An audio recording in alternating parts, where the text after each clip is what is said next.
Alors celle-là, elle est pas mal. C'est de mieux en mieux. Vous savez ce que je viens d'apprendre? Celui-là, il est muet. Qu'est-ce que c'est que cette histoire encore? Vous avez appris, là, la belle-fille à Macronus, hein, qui fait du blanchiment d'argent avec l'argent russe? Oui, parce que madame, elle est avocate. Elle travaille dans un cabinet. Oui, il y a un autre monsieur qui s'appelle Frédéric Moreras, je sais pas si je prononce bien. Ouais, c'est son collègue de boulot. Ça fait 8 ans qu'elle y bosse, figurez-vous. Et ce Frédéric s'occupe d'une holding. Ah oui, c'est quoi une holding? Bah, une holding, c'est quelqu'un qui s'occupe de plusieurs sociétés, qu'elles soient nationales ou multinationales, sans que son nom apparaisse comme dirigeant, hein, sur le papier. Hein. T'as une croix à la place. C'est pas extraordinaire? Ouais, son nom n'apparaît pas alors qu'il est actionnaire majoritaire. Oui, c'est possible. Bon, en tout cas. Et donc, cette holding appartient à un certain Souleyman Kerimov, ou Kerinov, lui là. Et celui-là, c'est un sulfureux milliardaire russe, un oligarque russe, très très proche de Poutine. Oui, hein, c'est pas beau ça? Donc, en clair, ce gars, ce russe, fait du blanchiment d'argent russe à travers de l'immobilier. Vous avez compris? Et c'est le cabinet d'avocats de la belle-fille à Macron qui s'occupe de tout ça. Voilà. Donc on nous explique qu'il faut absolument aider l'Ukraine parce qu'elle est en grande difficulté, hein, l'Ukraine. Hein, visiblement, il faut absolument sauver.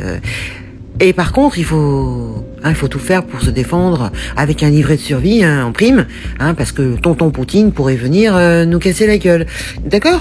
Donc, déjà que j'ai appris que le EDF France travaillait avec le géant russe nucléaire, hein, Rosatom, hein, depuis de nombreuses années d'ailleurs, hein, c'est son client, quasiment son principal client.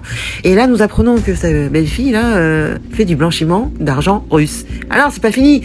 Cette holding était dans la liste noire, enfin sur la liste noire de l'Union européenne pour geler les avoirs russes. Pouvez-vous m'expliquer comment c'est possible qu'aujourd'hui cette holding ne soit plus dans la liste? Point d'interrogation. Oui, oui. Et en plus de ça, on apprend que ce cabinet d'avocats aurait négocié un joli coupe budgétaire ou réduction fiscale avec l'administration fiscale française en 2019. Oui, chose que tu peux pas faire, toi. Ben non, parce que toi, tu t'appelles hein, tu peux pas faire ça. Toi, si tu as... Je le sais, il y a des gens à qui c'est arrivé. On est venu chercher carrément sur son compte bancaire tous les sous qu'il avait gagnés. Hein? Oui, ça se fait bien. Et ils vont même chercher sur le compte de la femme alors qu'ils sont même pas mariés. Oui, bien sûr. Bon, là, c'est un scandale d'État. Hein, c'est pas le seul. Hein, quand il y a Betaram, ça y va. Hein, c'est tous les jours qu'on apprend des nouvelles dégueulasses. Hein. Donc là, qu'est-ce qui va se passer? Eh ben, je vous le donne en mille. Rien. Voilà, c'est en toute détente, c'est normal, bien sûr. Ferrand qui est au Conseil constitutionnel alors qu'il a des casseroles au huc, pensez-vous, hein? Bon, rien du tout. Palmade qui a failli sortir, bah, c'est rien ça. Hein? Et bon, on peut parler de ça pendant des heures, hein? Il y a tellement de trucs. Non, mais bon, tout va bien, hein?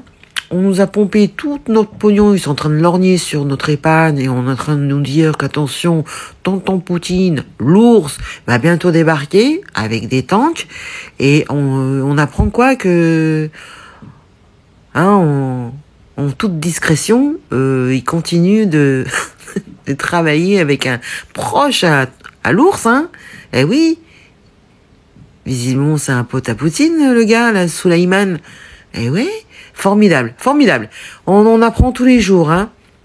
Dites-moi dans les commentaires ce que vous en pensez.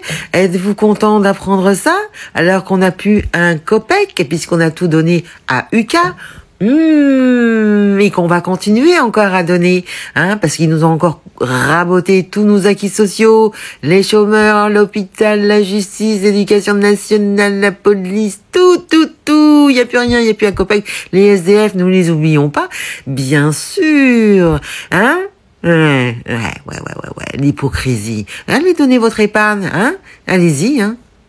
Je vous encourage, hein. Ceux qui n'ont pas compris, je sais pas ce qu'il faut que vous compreniez là, franchement. Hein, c'est Mediapart qui a sorti l'affaire comme d'habitude. Et ça doit être le haut du iceberg.